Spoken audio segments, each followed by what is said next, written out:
Hello, everybody. Welcome back to Paws Trails webinars. Hi, PT. Hi, great to be here. Nice to see you, Hermes.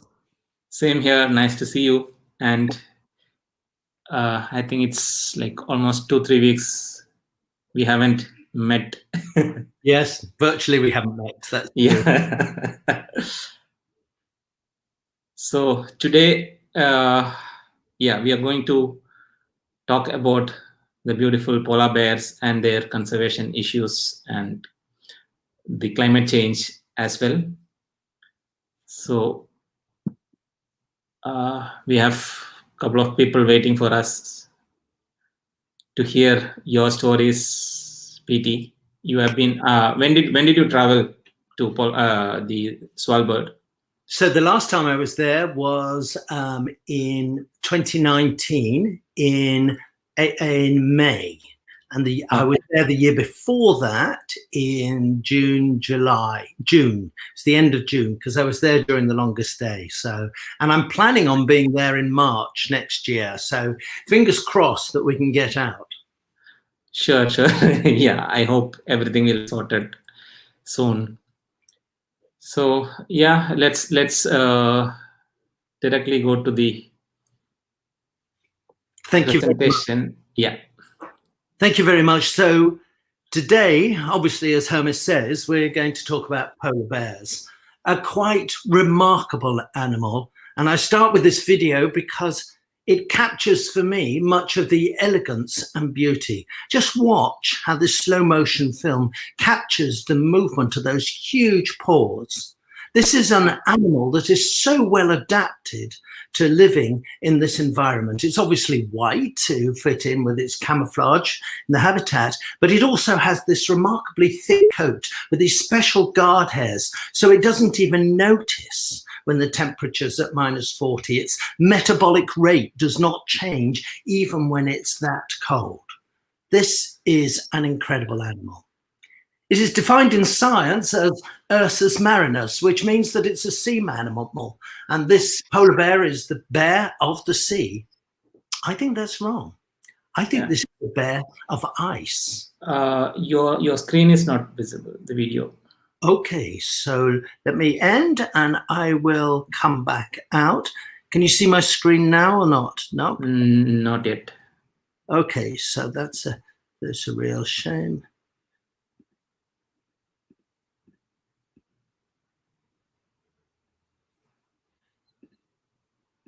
Can you see that? Yes. Okay, so let's start all over again. Yeah. So I apologize about that because today... No worries. Can you see it? Yes. Good.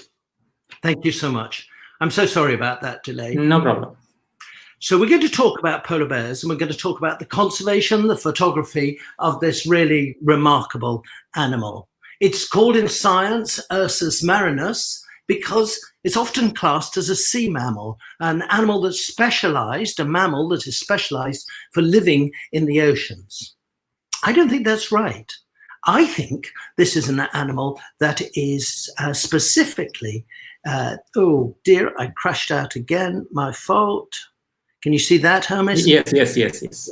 So this is an animal that's specially adapted for living on ice, an animal with those fantastic paws. Look at the way it's walking through the snow with those huge snowshoes of paws. It's got that fantastic coat. It is so well adapted to living in this high Arctic environment. So well adapted that it spends almost its whole life on the ice, moving across vast distances. It's not territorial in any way. It is a species, and it can't be territorial because their food source is unpredictable. The ice is unpredictable.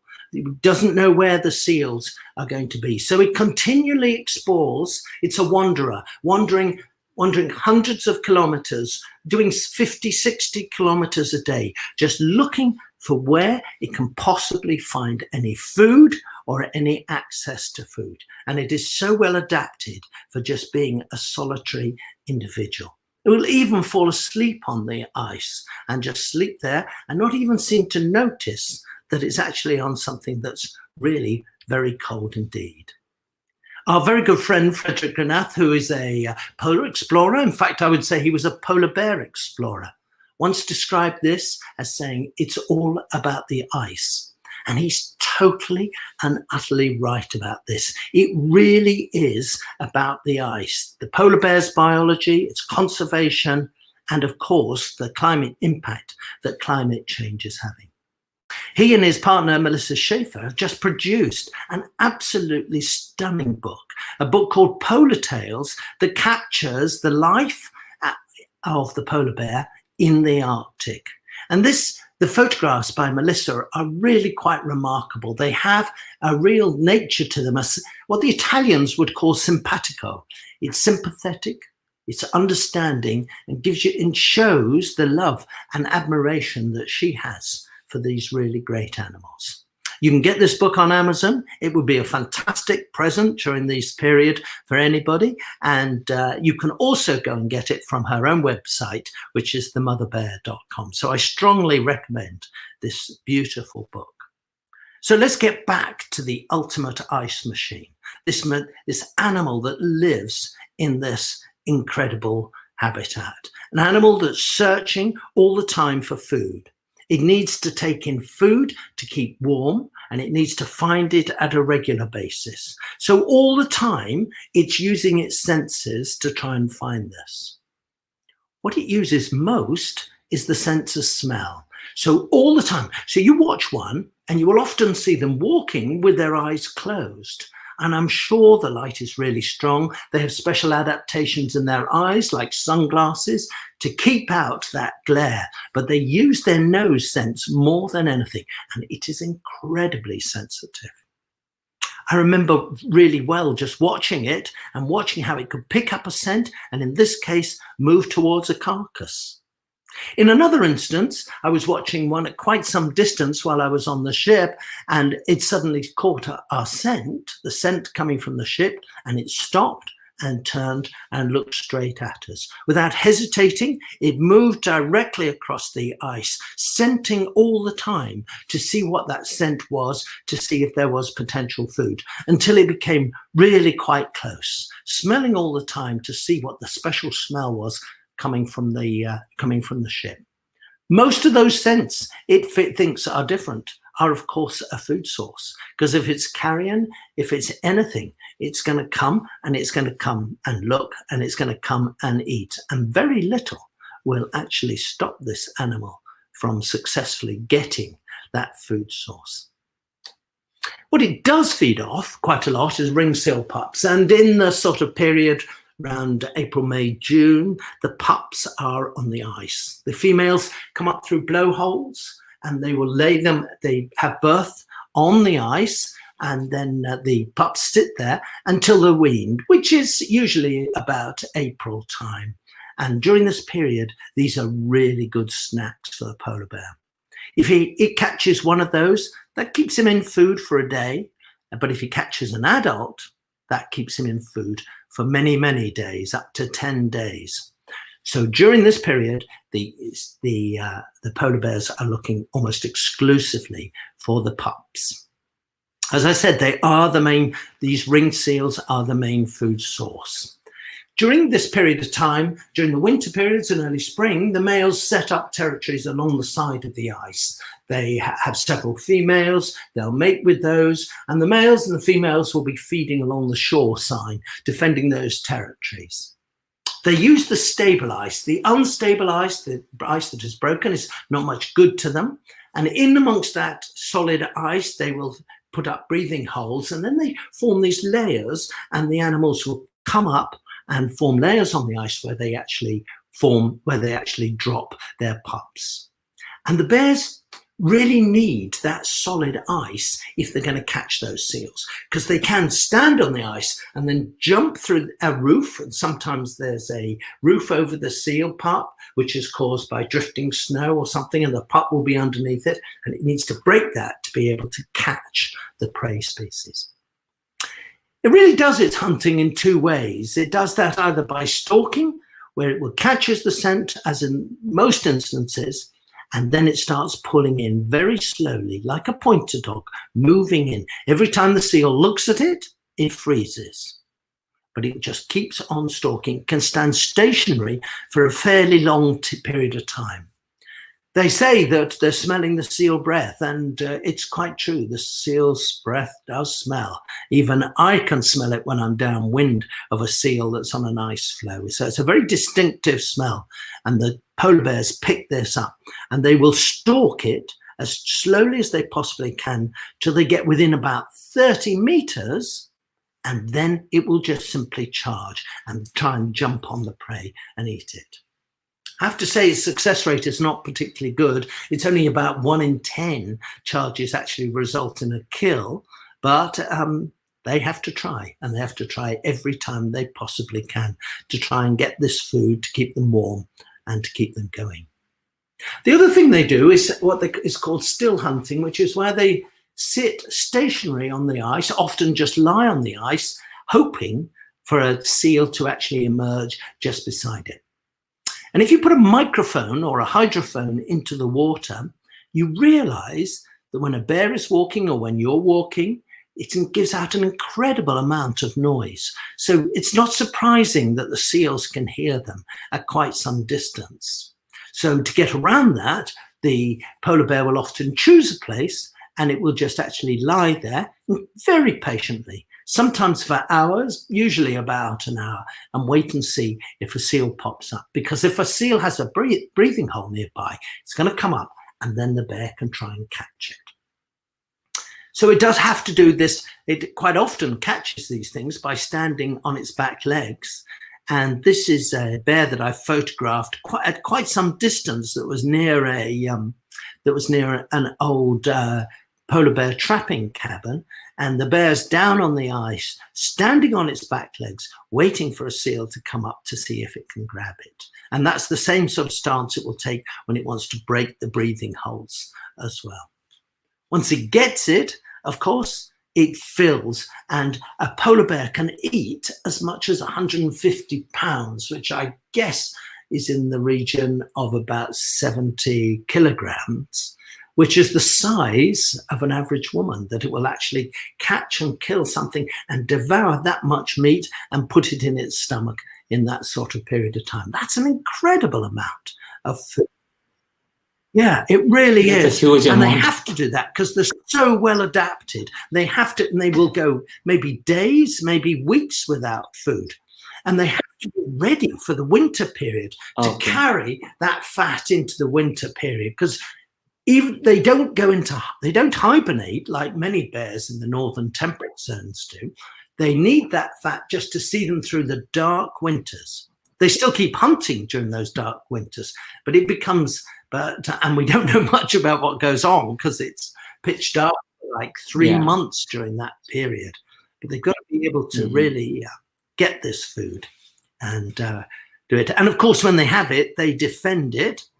And here's a good male polar bear defending it against an ivory gull. And that's the gull on the left, quite a special sort of gull, the only gull in that specific genus that lives in the Arctic. So it's that gull on the left is a good tick to have when this bear is whapping it off its seal kill. They also eat the bearded seals. In fact, there are several species of seal up there, including harbour seals, harp seals, and some other species of seal. But these bearded seals, which get their name from their very long whiskers, which have crinkly ends on the end, and they often appear very brown because they spend a lot of time in the bottom of the ocean, in the mud and things. And I guess that's where the whiskers come in useful for trying to find food. But these ones are, several times, 3, 4, 5 times bigger than the ring seals. So if they catch one of these, this is a significant amount of food. They can also take walruses. Obviously, this guy would be a particularly difficult prey species to take because he has such fantastic tusks and they are so big. And there's stories about bears climbing cliffs and throwing ice onto walruses. Now, nobody's actually really recorded that scientifically, But there are, and people say that's just out of frustration that they're knocking ice out. But in some instances, there are stories about how they do kill walruses. What's much more likely is they find the walruses pulled out on a beach, and particularly if they have young ones or pups in amongst. And I've seen them 30, 50 walruses pulled out on the beach like this. And they also stink, by the way, but you can get, if you stalk them very carefully, as I was here, you can get relatively close to them, and then you'll see that they sometimes have these pups, but they are very jumpy, so that the polar bear, if they sense the polar bear, they'll just panic and rush into the sea. And as they do so, somebody may get damaged, or a pup may get bruised, and that gives the polar bear an opportunity. So were you in a Zodiac while you photographed that? No, I was actually on the land as I photographed that one. It was on a chisel beach, a beach that had both sides into the water, and we walked along the shoreline very slowly and carefully, so we could photograph them and shoot that up like that. Great, yeah. The young bears, after they leave their mother, are not very good at catching food, so they have to try and survive on whatever they can get. Of course, if they can catch a pup or a seal, that's great, but they often scavenge, and they will be around their mother or other bears to try and see what they can steal or take. There's also... Usually what age they come out separate from mother? 2.5 years. So the mother feeds them until they're 2.5 years old, and they just slowly sort of drift away. They spend more and more time away from each other until they get to the point where the bear is off feeding. But 2.5 years, up to 2.5 years, she's excuse me, still giving them milk. So they need to take that. There are some instances where the guillemots, the thick-billed murres, the seabirds that are on the water, that young bears have been seen swimming under the water and then coming up and grabbing the seabirds from underneath. Mm-hmm. They're not, I mean, these thick-billed murres weigh just under 1 kilogram, so it's not a huge amount of food that they can actually get. When the bears are really hungry, they'll go into the seabird colonies. The thick-billed murres, the Brunnich's guillemots, the kittiwakes and birds nest on these very steep cliffs, and they will, the polar bears will get in there to take the eggs. But honestly, the amount of energy they get from it, it's hardly worth their while. And the risk of falling off these cliffs is so serious, and killing or damaging themselves, it's really not worth their while. They should focus primarily on the seals. And this is probably a consequence of climate change. They also will chase and grab geese, such as these barnacle geese. The barnacle geese will geese often become flightless just after they've had their babies. And so the bears will try and run down those and grab those. Usually, of course, or in good situations when food is available, they put on incredible amounts of blubber. And they can have 11 centimeters of fat all over their body, which helps, of course, as a fantastic warm coat to keep them. And it's seen that their metabolism doesn't change even at minus 40 degrees. And it doesn't matter if I say centigrade or Fahrenheit, because that's where the two cross. But incredibly warm, incredibly cold situations, and they have no real response to those. Their real issue is overheating. So they can only run short distances, otherwise they're just going to overheat. So they have to spend as much time as they can trying to keep cool, and this can become an issue during the summer months. This is a male, and you can see straight away that they're missing several of the canines. Now, males they have canines which are much bigger than their females. So there's two ways to tell the sexes, well, three ways to tell them apart. First of all, the females are significantly smaller. And the sexual dimorphism, that's the ratio of male to female, can be 2 or even up to 3 to 1. In other words, males can be 3 times bigger than the adult females they're mating with.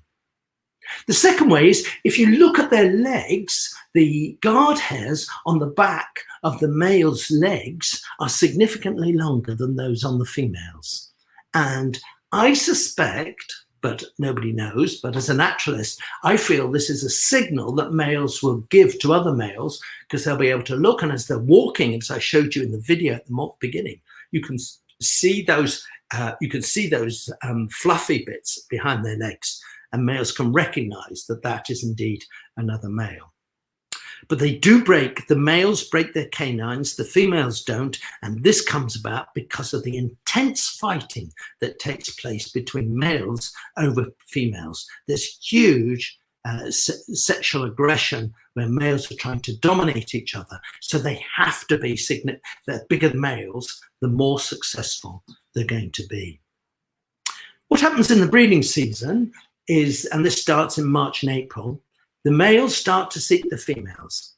Now, as I mentioned to Hermes, you know, the young will stay with their mother for 2.5 years. So only a third of the adult females in any population are going to be in season at any one time.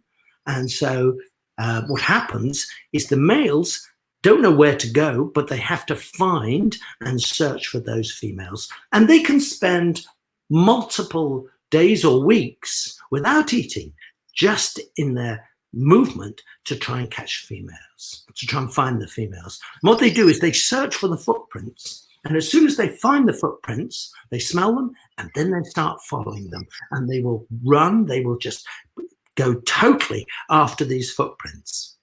Of course, one of the questions is, how do they know it's a female, and how do they know it's a female that's in estrus? And it could be because you can smell their urine. Maybe there's urine on the paws, or maybe there's other scent glands on the paws. But I suspect that it's scent orientated, and he knows that that's a potential female. They will follow them huge distances, swimming across big stretches of ocean, going across the ice, all out to try and find this female. Because the first one there can then start consorting with the female. So polar bears have something called induced ovulation. So the female does not produce an egg at a specific time and just hope the male is there. They just wait until a male bear turns up. And then the two of them will consort. The male will chase the female, they will spend time together, she will often push him away, and then he will try the usual courtship story, the male chasing the female. And after they've been together for a few days, then that will start to induce the ovulation so they can actually mate and fertilize it. But in that period of time, other males can turn up, and that's when some of the fighting takes place. So the breeding season, the mating takes place in April. And usually the females aren't ready to mate until they're about 5 years old. So they'll give birth the following year when they're 6 years of age. They often live for 20, 25 years of age. So they will have babies every 3 years, basically. But during the period from April through to September, they have to put on huge amounts of fat, because they are going to go into a den, and they're going to be in that den for as much as 6 months. And so they have to increase their weight. And the females go all out for nothing but killing seals, getting food to do that. And they need to get their weight up. And they can increase their weight fourfold, from 100 to 450 kilograms in a relatively, just a few months. Now, they show something called delayed implantation, which means that while the egg has been fertilized, the blastocyst does not implant into the uterus wall until October. And that, once again, is an adaptation for the female, because then in November, she goes off and finds a den, gives birth in December, and then the cubs emerge the following May. She has to go to a place where she can dig a den, and there's going to be enough snow. Now, you must remember that we're actually in a polar desert here, and there isn't a huge amount of snow. This is nothing like the levels of snow you see in many parts of the world. This is a polar desert. And so what they have to do is they have to go up to the on a hillside where the snow gets blown over the top of the hill and lands on the other side, so they can actually produce a den. So they need a place where they're going to get enough snow depth to be able to do this. And then the female will come in and she will dig a hole, and that hole is often downhill from where the actual den is, so that this acts as a good way of keeping the hot air in, because the den is above that, and so the hot air stays with the female. The cubs or she may build an extra side den for them, but not to begin with. The female will have the cubs and hold them within the den, and as the cubs get bigger, so she will allow a separate den. Usually she has twins, but she can have triplets as well, or sometimes just one. But we don't know much about the early mortality of these cubs, and there could be a lot of mortality take place before they leave the den. We don't know too much about that. The incredible thing is she has them just a couple of months after the blastocysts are in the uterus wall, and they are tiny. They are only 1 kilogram, less than 1 kilogram in weight, often 750 grams. So the female is sitting there, she's taking no water, she's taking no food, and she has to recycle all her waste. She isn't in hibernation, she's often in a deep sleep, and she'll wake up to give birth.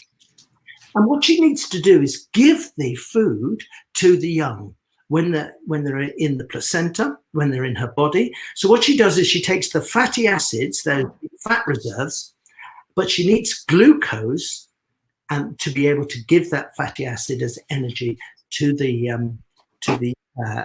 baby bears, and that needs protein, and that means she's going to lose some of her body condition as she does that. Now, because of that, and because that every time she's trying to pull the wastes away and the fatty acids and things, she needs to get the cubs out as soon as possible, and that, I believe, is why they're born so small.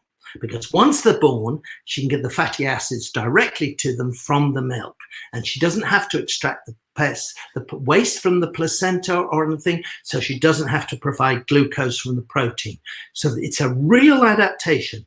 You get into your den as soon as the babies can be born, you give birth, and then you stay there in the den with them and feed them. And there's some real physiological stresses that take place during this time. So, as I said, the mother will feed them for 2.5 years.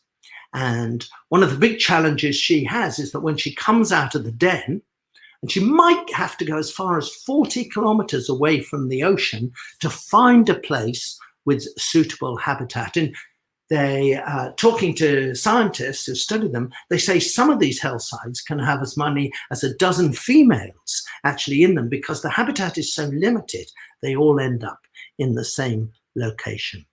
When she comes out, she is exhausted. She hasn't fed for at least 6 months, sometimes 8 months. She must then take these tiny little cubs and get them to a food source, because she needs food. She's giving them all her resources from her fat through the milk, but she needs food. And she's then got to go to the ice, and she's got to go and start killing seals to be alive, to be able to rear these babies. And that is a critical problem for the polar bear, because she has to get all that distance and be able to do it. And she can't take the cubs when they're really small through the ocean, because it's too cold for them. And with climate change, that scenario is changing. That scenario, I think, is one of the most worrying aspects. So when they're weaned, as I said to Hermes earlier, they just slowly start drifting away, and they go off to do other things and start their life by themselves. I want to tell you about a great experience I had when I was with Frederick and Melissa. And we'd been watching this polar bear hunting and moving around the ice for quite some time. And then it climbed up onto this hill, looked at us, looked around, and suddenly saw something and started running. And we turned around and realized it was actually running towards another polar bear. And we thought at first, I said to Frederick, Is this aggression or is this sex? And he said, I think this could be a male-female couple. So we watched them as they come together, and they started consorting, they started praying. One of them jumped in the water, started swimming around. They would come up and snap at the other one, and then the other one would come back up. And then we realized these are probably a pair of pups that are like 3 or 4 years old, that haven't seen each other for a while, and yet they can have come together, unfortunately come together so close so we could actually photograph them. And then they played and romped in the snow, chasing each other, interacting, and clearly enjoying them. This is not a social species. This is not an animal that enjoys being with other polar bears. And yet these two clearly did. They clearly really enjoyed doing it. And here's a bit of video of them in slow motion about the two of them interacting. And it was just a truly spectacular thing to actually watch, this interaction. As I said, I think these are siblings. I'm not sure. I keep looking at them, trying to decide if one's male and one's female, or if they're both of the same sex. And I decided I don't really know. But the playing and interaction of two adult polar bears is certainly something that was really, really wonderful to watch. They played together like this for, I guess, about 2 hours. And then they just wandered off, went in different directions and wandered off across the ice. One of them looked back at the other one, but then that was it. And they just moved back into their lives, looking for seals, wandering across. Truly great experience, and I'll never forget this. That's an awesome series you got. Yeah, lovely, really great. Yeah. Whoops. So let's talk about conservation. As Frederick said, it's all about the ice. The ice is their habitat. The ice is where they get their food. And the biggest disaster is that the extent of the ice has shrunk hugely. So this was the extent of the ice back in the turn of the century. And then this is where it is currently. Yeah, it's shrunk. And that loss of habitat is a disaster. The prediction is that we're going to have 30% fewer by 2050. In 30 years, we're going to have 30% fewer polar bears. We currently have 26,000 polar bears, and the IUCN lists them as a vulnerable species. My concern is this very thing. Can the females get their young from their nesting den to the ice so she can feed and look after them? And the ice is getting further and further away from those nesting areas in places like Svalbard. That I don't think this is a linear decrease. I think we could be accelerate towards a threshold at which females can no longer do that. And at that point, they're going to have to try and survive on the very poor foods of seabirds and some other things. And they will not survive. They will not be able to reach their young. And because of that, we will not get any recruitment of young bears, and we'll see the population crash. If that is right, we could be seeing no bears in 30 years. That is a serious disaster. There is hunting still going on, and particularly in Russia, we estimate that they kill something like 500 polar bears a year, and many of these polar bears' parts and skins are actually sold to Canada. We reckon the total kill is somewhere just less of 1,000 individuals. Now, hunting in Canada is still legal, and there are differences between the local Inuits hunting it in a traditional manner and people killing them for trophies, to my mind. But I think we're at the point where this is no longer sustainable. Many countries like Svalbard have banned it since 1973 in Norway, but in Canada it keeps going, and I really think this is something that needs to be looked at.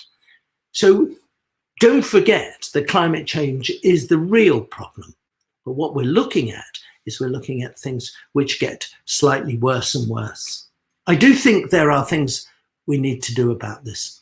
So, for example, people in the villages in Alaska and northern Canada say, well, we see lots of polar bears, so there's obviously not a problem.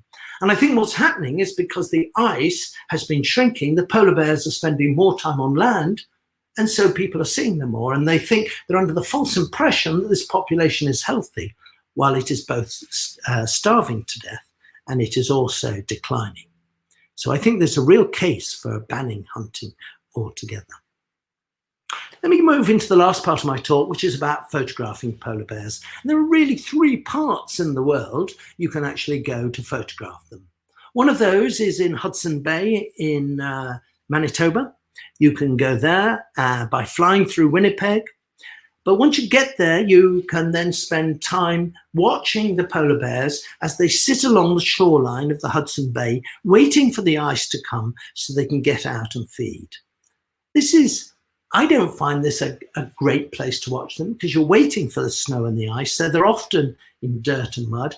And they use these tundra buggies to go around in, which give you quite a high viewpoint. And it's not, while I was pleased to go there and experience it, I didn't enjoy it that much. Just north of Churchill is a fantastic place called the Nanook Polar Bear Lodge, which is run by Churchill Wild. And they will fly you from Winnipeg via Churchill, where you stay a night. Then you can have 4 nights in this fantastic lodge in a very remote place. Professional photographers are there. They take you out for walks. You can see the polar bears, but it is very expensive.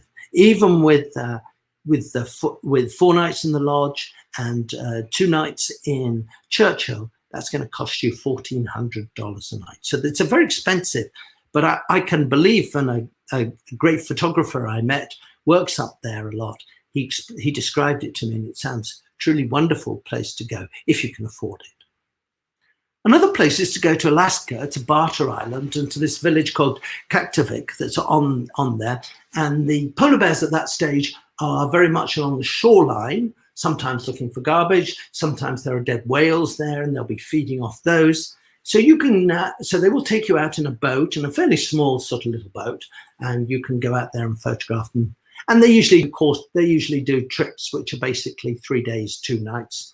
We stay in a basic hotel in the village, and then you spend your 2.5 days out watching the animals. A great experience, and I would actually quite like to do it, but I've never done it.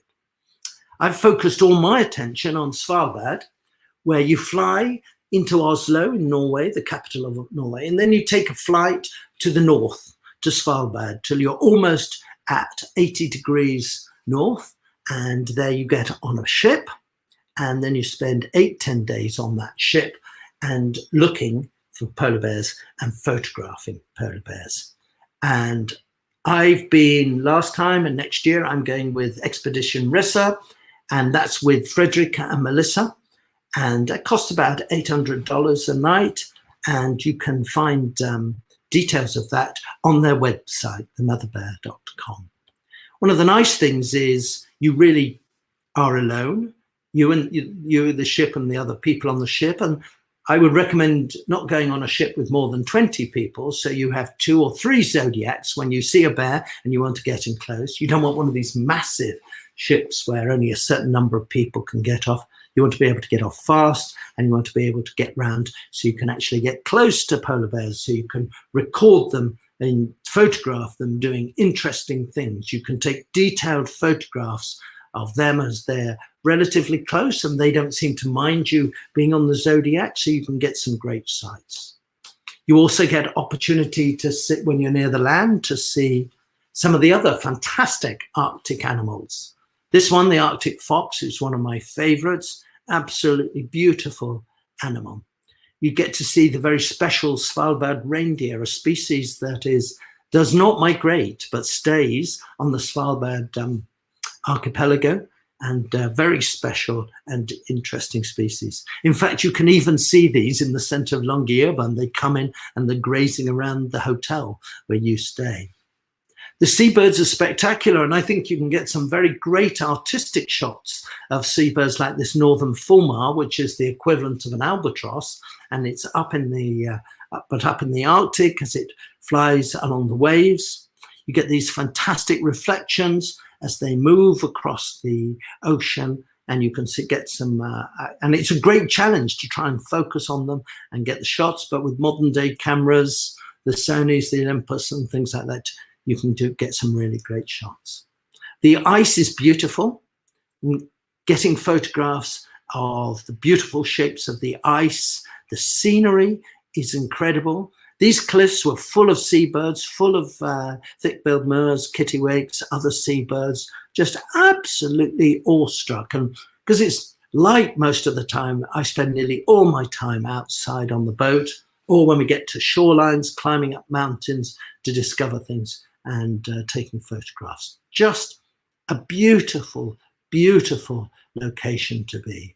If you're there during the longest night, this photograph was taken at the midnight sun. The sun doesn't get anywhere near the horizon, but a really beautiful, and it's over a glacier there, so really beautiful scenery.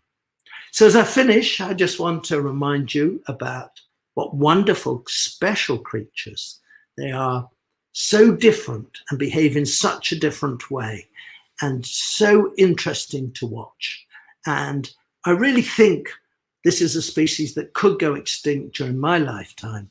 And I think we need to do everything to try and protect, reduce the impact of climate change, and protect these really spectacular animals. Hermes, thank you very much indeed.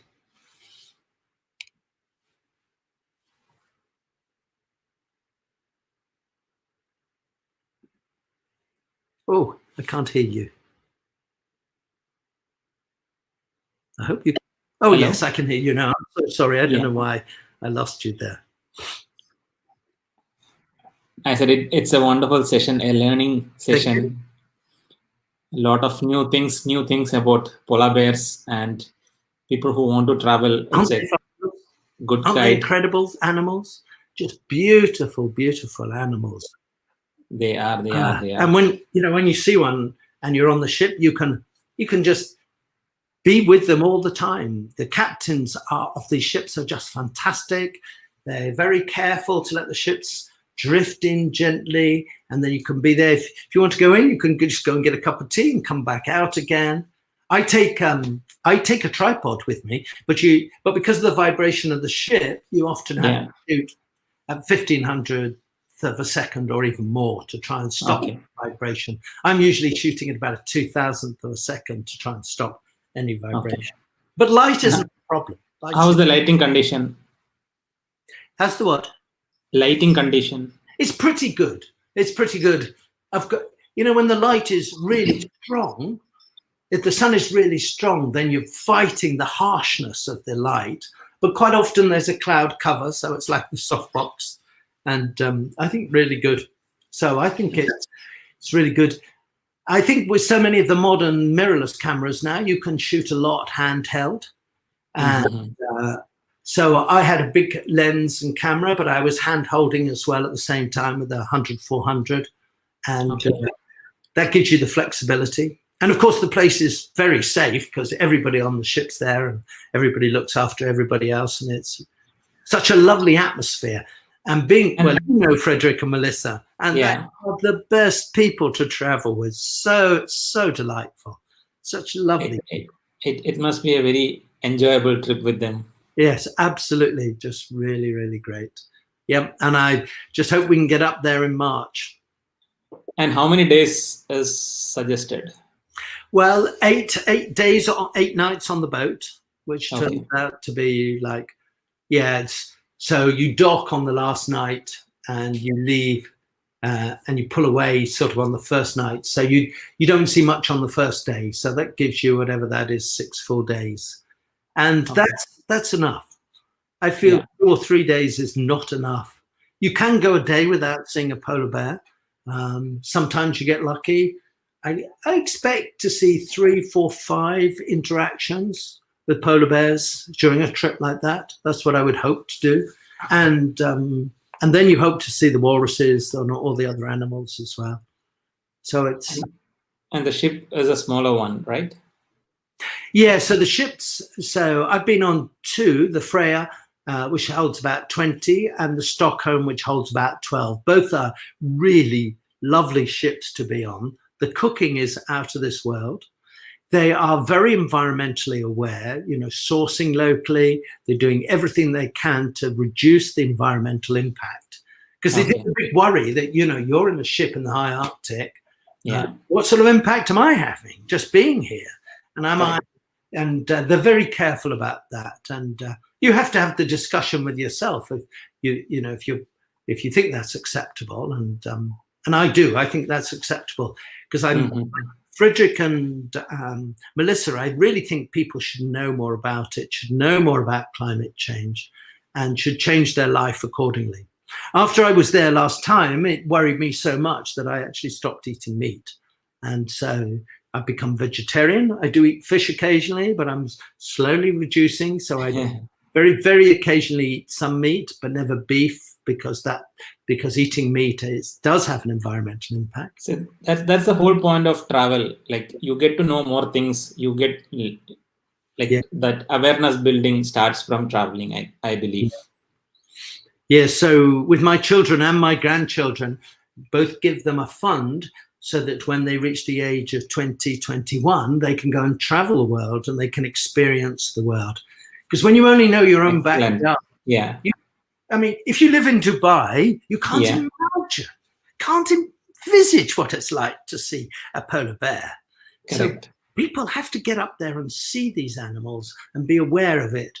And then hear from people like you and I about how important they are. So I think that's good.